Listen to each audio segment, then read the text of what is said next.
دوستو آج ہم آپ کو ہاتھی کے بارے میں کچھ ایسی معلومات دیں گے کہ اس انداز سے شاید ہی آپ کے علم میں ہوں۔ ہاتھی جیسا کہ آپ جانتے ہیں کہ ایک عظیم الجثہ حیوان ہے، بلند قامت، عجیب و غریب شکل و صورت، لمبی سونڈ اور بڑے بڑے کان رکھتا ہے۔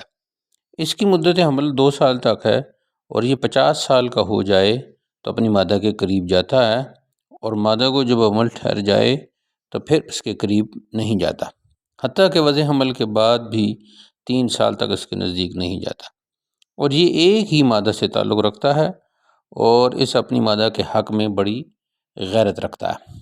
جب مدت حمل پوری ہو جائے تو مادہ کسی نہر میں داخل ہو کر بچہ جنتی ہے، اس لیے کہ وہ ٹانگوں میں جوڑ نہ ہونے کے باعث بیٹھ نہیں سکتی اور بچہ کھڑے کھڑے ہی جنتی ہے۔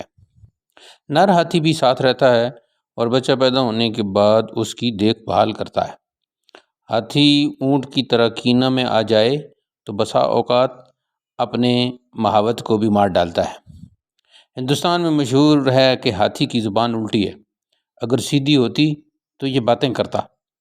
اس کی سونڈ اس کی ناک بھی ہے اور اس کی سونڈ اس کا ہاتھ بھی ہے، یعنی ہاتھ کا کام بھی یہ سونڈ سے لیتا ہے۔ اس سونڈ سے چارہ اور پانی اپنے منہ میں ڈالتا ہے اور اسے اپنے سارے بدن پر گھماتا رہتا ہے۔ اس کے 2 بڑے بڑے چھاچ کی مانند کان ہر وقت ہلتے رہتے ہیں، ان سے وہ مکھیاں اور مچھر اڑاتا رہتا ہے، کیونکہ منہ اس کا ہر وقت کھلا رہتا ہے۔ اگر اس کے منہ میں مچھر یا مکھی گھس جائے تو مر جاتا ہے، اس لیے وہ کانوں کو ہر وقت ہلاتا رہتا ہے۔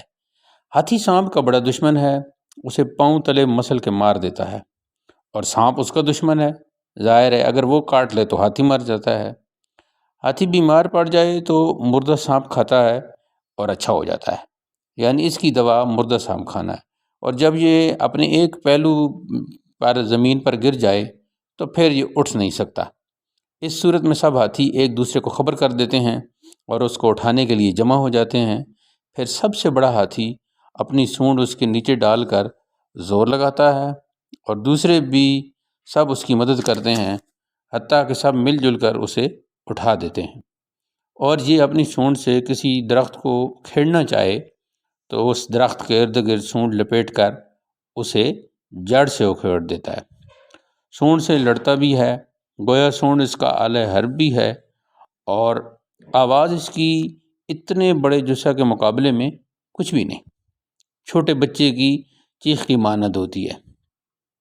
یہ سمجھتا ہے، یہ باتیں سمجھتا بھی ہے، سکھلانے سے بہت کچھ سیکھ جاتا ہے، مثلاً مہاوت کے اشارے سے بادشاہوں کو سجدہ کرنا، اور اسی طرح اور بھی بہت کچھ سیکھ لیتا ہے۔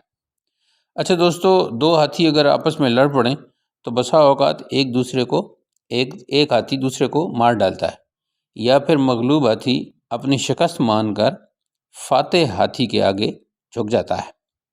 اس کی رفتار اس قدر تیز ہے لیکن وہ بغیر آواز کے ہوتی ہے کہ انسان کے پاس سے یہ گزر جائے تو انسان کو پتہ بھی نہیں چلتا کہ میرے پاس سے ہاتھی گزرا ہے۔ اچھا، اب آخر میں ایک بہت ہی حیران کن بات سنیے کہ خدا کی شان دیکھیے کہ اس قدر عظیم الجثہ ہوتے ہوئے ہاتھی بلی سے ڈرتا ہے، جہاں بھی یہ بلی کو دیکھ لے تو وہاں سے بھاگ جاتا ہے۔